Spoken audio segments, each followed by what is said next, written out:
Oh, hey. Somebody asked me to show them the BTS of how you get ready for a podcast behind the scenes. Here's how we do it. This is how I get ready for every interview that I have. I'll walk you through what I do with the interviews and how I organize for the interviews. Let's get into it. All right, I'm going to try to make this as quick as possible. So I have created a form on JotForms. It'll make you sign in and all that good stuff for JotForms. And then what I have created is a form that captures all of the information that the interviewees need to give me. Let me go find the submission. Okay, whatever. Go to the site. All right, I got to edit form then. But this is the site that it has, sorry, that I created. Podcast interview form. Please complete the form below. Schedule your interview and credit chats. Also review the recording checklist so you can be ready for the video interview. And I use Squadcast for capturing the video, which is it's a product of Descript that I showed you before of how you edit the videos. And Squadcast is what I use for that. So of course it gives you your name, email address, and then it takes you to a booking page. Oh, that's not good. I need to update that now. So let's do this right now while we're in here.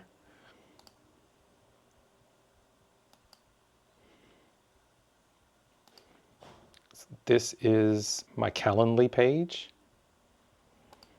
And then we'll go to advanced here. Where is my...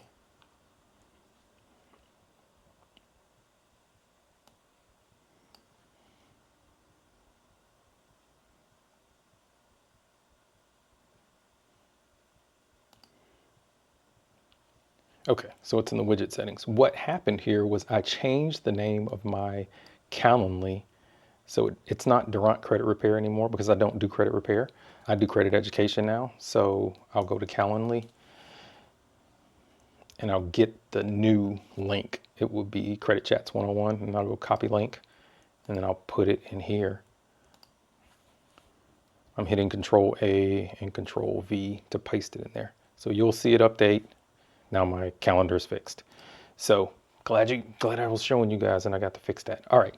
So then it'll show the days that you can book and all of that good stuff, but name, email, and then you book your session here.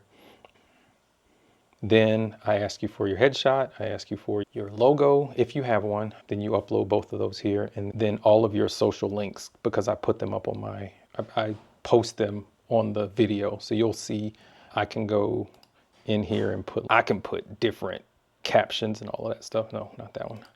I can put different captions. There it is. So I can put like this on there in front of the video, or I can put something like this, and you can move it around too. But that's how I use the logos and the social media. Because I always ask them at the end, where can people find you? And then when they say that, I put it up on the screen. And this is where is the number one place you would like for them to find you? Are there any questions you'd like me to ask you during the interview? What's a quick win that listeners will get from an interview? Please drop your bio. Because all of that stuff, I read the bio before I introduce them on the podcast. And then I ask them what the size of their email list is so I can get an idea of how many people they can email for the podcast. There's no wrong answer for that. If you tell me you got 0 on your email list, whatever, I don't care. This is more so getting the information out there, and the people that I've chosen to do the podcast, they have good information. And then good information in their respective industries. And then I talk about the financial aspects of them being an entrepreneur or them being a business owner in their industry. So it asks if you're going to have a microphone, because I need to make provisions for that. If you don't, will you have a quiet environment? Do you agree to press release? Do you agree to send out one email mention? I understand LeBaron is not responsible for anything I say. And then you can hit submit. But you just have to make sure that people know that this part here is different than that part down there. So let's go back to the submissions. So in JotForm, you can see submissions over here. There we go. So you can see Kenneth is right here. So you can expand the view.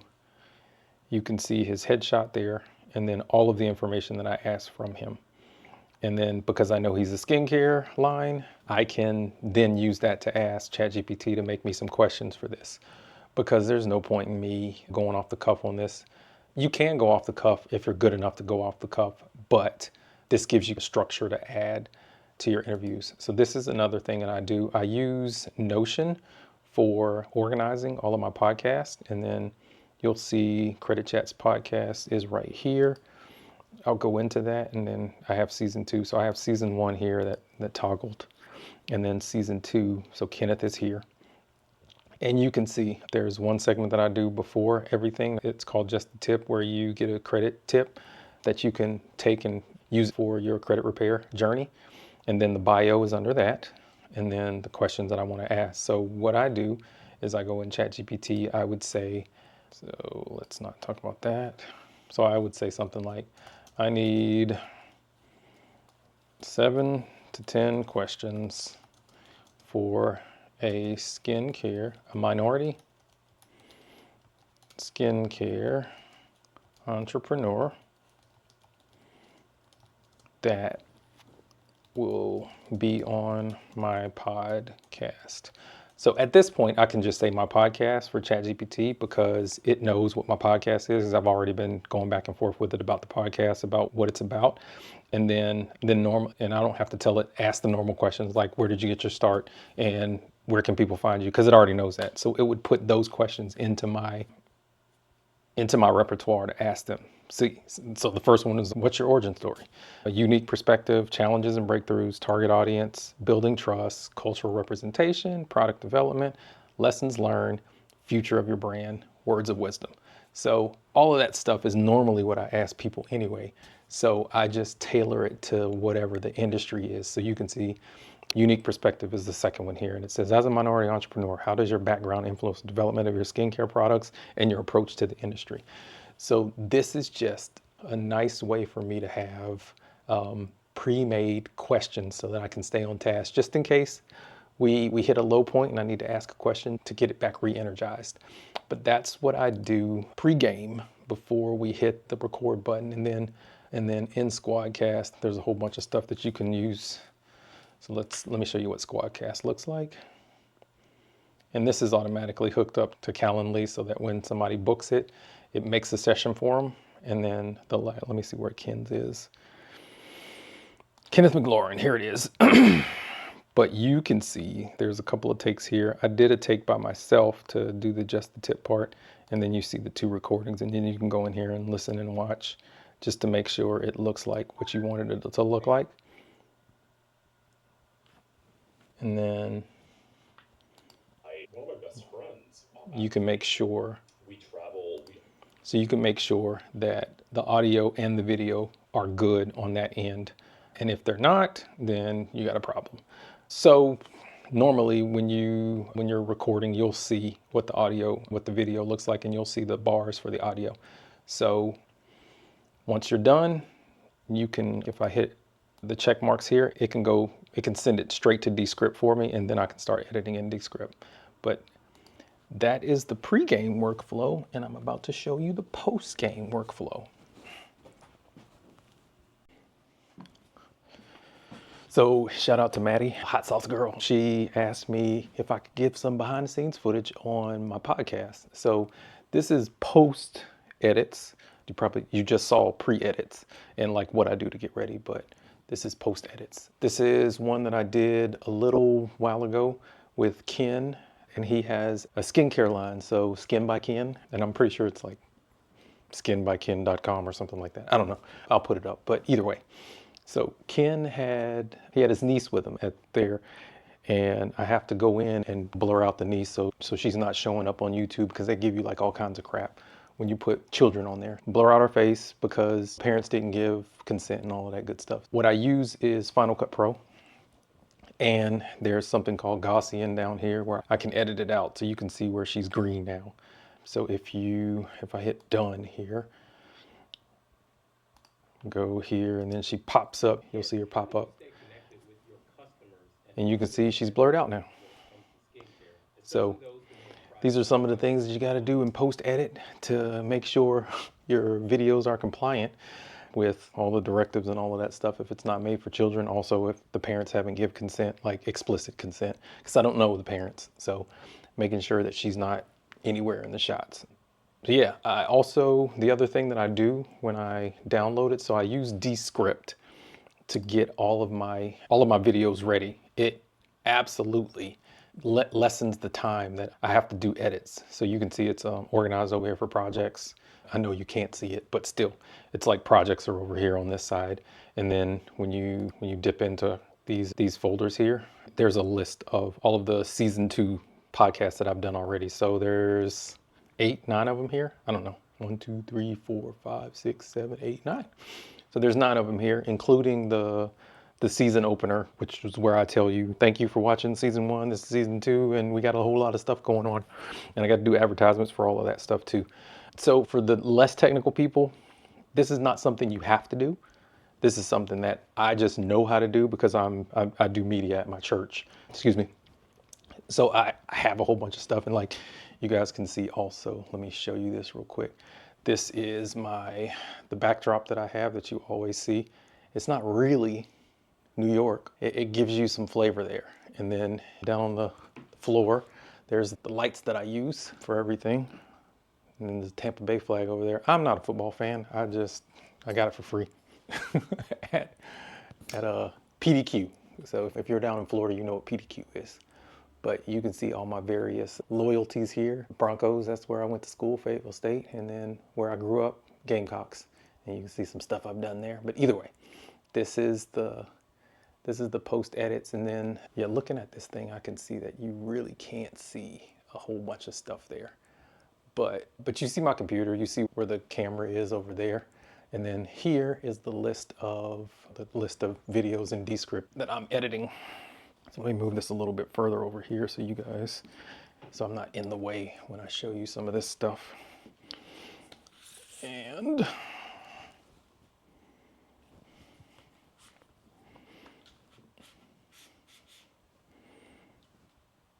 I'm trying to keep the glare off of here. Looks a little bit better on this side. Let's do it from this side then. All right, again, these are edits that I go through. This is Descript, and then you can see Ken McLaurin here. So I'll show you what I did already. And in Descript, you can edit based on the transcript that pulls up. So you can see his niece is over here now. But when I export it is when I do all of the post edit stuff. And all of these don't happen. There are other ones where it's just me and the person that's talking, so I don't have to do this. But YouTube is your friend when it comes to that kind of stuff, like how do you blur or all that stuff. And you can see I can. One right before your statement closing date and another before your due date. And you can edit that stuff. So you heard I said each month, one right before your statement closing date and one right before your due date. So I can take each month out here, and it'll let me take each month. So we'll go back, 2 payments.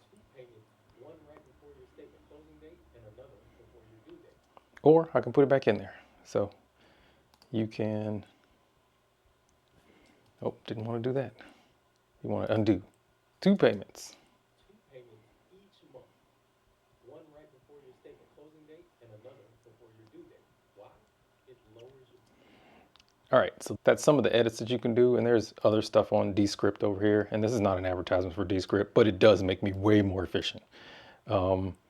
You can go in here with the Underlord over here. That's like their AI. The name for their AI is called Underlord, but you can edit for clarity. You can put studio sound in there. I don't like the studio sound. It sounds like a digital representation of your voice, so I don't use that at all. I use enhancements in Final Cut. And you can also use Audition. So that's Adobe Audition. They have a product that's way better than everybody else's. And then you can remove retakes. And then this is where I really get the gold, where you can repurpose, you can create clips. So if you click on create clips, you can go in here and look at different places, like different setups to where you can make it look like anything. So you can have Instagram Reels and all of that stuff. You can have it horizontal, or you can have it, that's not horizontal, that's vertical. You can have it vertical or you can have it horizontal over here. But you can see the different templates that they have. If you had 4 people, if you had 3 people, if you had 2 people, if you want to be the main speaker and you got other people on the side like Zoom, you can do that. But they have a bunch of templates down here. And even when you click into one of the templates, it gives you even more. So if I clicked into there, It will give you more templates that you can use. That's really worth its weight in gold there. And then the topic, you can tell it to, 'cause right here I have a prompt that I got from ChatGPT, but it says identify and summarize the key moments from the video that have potential to go viral, focus on capturing compelling high impact segments and provide a strong hook, encouraging viewers to engage with the content on social media and leaving them intrigued and watch the full interview for more insights. So when you do that, it'll start thinking and all of that crap, and then it'll spit out a bunch of videos. You can see how many videos I have here from it spitting it out. And then if you don't see anything, you can just click on some words over here and then you'll see what it looks like. So for a lot of these edits, you can see his niece is still there. So I put words in front of the face where I could. No, don't generate AI speech. There we go. All right, you can see there's words there for, but when I couldn't, I probably just won't use the clip if I don't, because you can see over here, there's a bunch of clips that I can pick from 1, 2, 3, 4, 5, 6, 7, 8, 9, 10, 11. And that's another thing, like you can go in Underlord and you can tell it how many clips to create. If you have a clip duration of 40 seconds and you want 10 clips, then you can create that. If I only wanted 2 clips, I can go down to 2.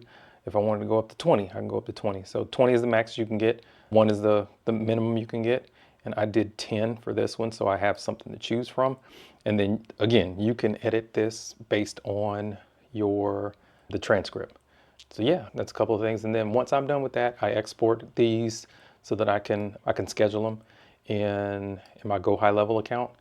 So I can schedule them for YouTube, TikTok, all of the social media places. But the horizontal ones are the ones that go to YouTube, and they're the ones that go on the front of my video. So I have a couple of the moments that I want to highlight here in the front of the video. And then you can see the niece there, and you can't see her face clearly, so I chose to use that one. But either way, but you can see it's like a highlight reel at the beginning, and then my intro starts. So the reason I do that in here is because my intro, I had to make that on my own. Descript doesn't have a play. I guess I could export it and put it in Descript and then put it on the beginning and end of all of them. But for me, I like to have this little intro to where you see who I'm interviewing at that time. That's just my personal touch that I like on there. And then my outro is at the end here.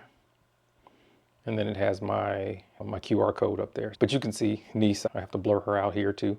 But that is post edits. And then once you get done with the post editing, you export it just like you do other things here. And then, oh, they added one, Apple Vision Pro. Okay, I just saw that. So you can actually export it into Apple Vision Pro versions. But anyway, I export it and then I upload it to YouTube. You use YouTube Studio to upload them. So I can show you that real quick. This is my YouTube channel, but you can go and create, upload videos. And then once you upload them, you go into so it'll look like this in your content. And then you can go edit all that stuff that you have. But this is the one I was telling you guys about where it says, do children appear, or is this made for children? And I say no. Is there age restrictions? No. And normally they ask you if it's AI generated and all of that stuff. But I use, what do I use? InVideo or something like that? Is that what I use? What is this? TubeBuddy. So TubeBuddy is what I use on one of these to optimize my videos. And then when I'm doing the thumbnails and all of that stuff, like again, Descript does all of that stuff for you. I'm sorry, not thumbnails, but descriptions. You can make descriptions over here. Create clips, create highlight reels, translate. Where is descriptions? Okay, so summarize, show notes, YouTube description. All of that stuff you can do in here and then just click and copy it from whatever you make, because it gives you a prompt again to ask it what you want it to do. And then that's where all this stuff goes. So it gives you all of that information that you can put in there. And then vidIQ is what I use for the thumbnails. So, and I know this is a lot of information here, but this is just my workflow. It might be inefficient or whatever it is, but this works for me. And then you can go to optimize there as long as you upload it, and then you can make thumbnails from each of these videos. These are all some of these are my TikTok videos, so I'm not going to make a thumbnail for any of those. But the long form content that I have, I make thumbnails like this. You can see The thumbnail score is up here, and then you can make a new thumbnail down here. But I've already done this one, so I don't need to do it again. It's a 98, so it's pretty good. Title is a 90, and they can give you suggestions for titles if you hit generate suggested titles.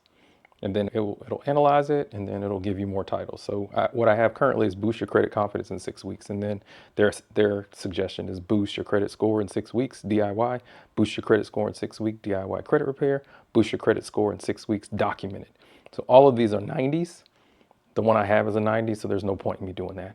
And you can regenerate or you can refine, like you can add more words in here and then tell it to refine it. But there's no reason for me to do that. I already got a good optimized title. Let's see what else. And that's just the video. That's the video. I upload the audio. I use Simplecast, and it lets me give it to all the distributors at once. So that's what I use. Hopefully, got a little bit of behind the scenes, and thank you for watching. Credit Chats is available everywhere, again, like I told you guys. And I also wrote a book. The book is Don't Fix Your Credit. So you can find it on Amazon, Amazon Kindle, all the places, but just look up Don't Fix Your Credit. It'll pop right up. Hopefully, let me make sure. Amazon. So I go to Amazon, I go, Don't Fix Your Credit. Let's see what happens. There it is, that's my book. So you guys go look at Don't Fix Your Credit. It's a short book, so it's a shook, 67 pages, and then it's a real simple read, real easy read, and then tell me what you think about it, because there are going to be more books coming. That just gives you an introduction on why I said don't fix your credit, because this is in the subtitle is a practical guide for building credit confidence and financial freedom. Yeah, so thank you guys for watching.